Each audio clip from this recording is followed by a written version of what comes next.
এই বাড়িতে থাকার কোনো যোগ্যতাই নাই। যা। এত টাকা, এত টাকা কোত্থেকে এলো?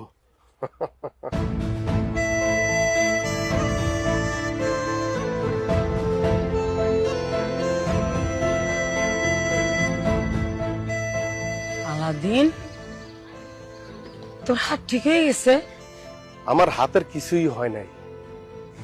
আমি পঙ্গু সাইজা দেখতে চাইছিলাম কোনদিন যদি আমার বিপদ আসে, যাগুলো এত করলাম তারা আমার বউ বাচ্চার সাথে কি করব।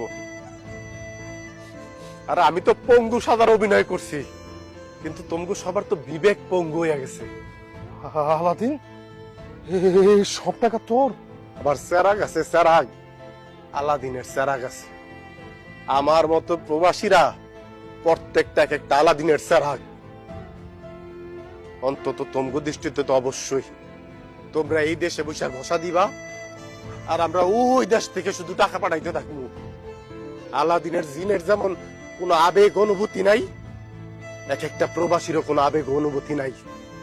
তোমরা শুধু ঘষা দিয়া ছাইরা দিবা আর বলবা আইফোন লাগবো, ঘরে এসি লাগবো, মোটর সাইকেল লাগবো, কিন্তু কিভাবে আলাদিনের জিনের মতো প্রবাসীরা তা জোগাড় করবো সেইটা কিন্তু তোমকে চিন্তার বিষয় না।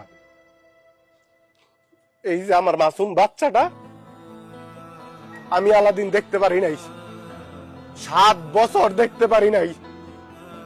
ভিডিও কল, মোবাইল কলের কল্যাণে একটু দেখি ওইটুকুই। মা কই একবার বুকে জড়ায় ধরে নিতে পারি নাই আমার বাচ্চাটারে। আমার বাচ্চা কিন্তু কোনোদিন আমার বাপ কই আমার কাঁধে চড়তে পারে নাই।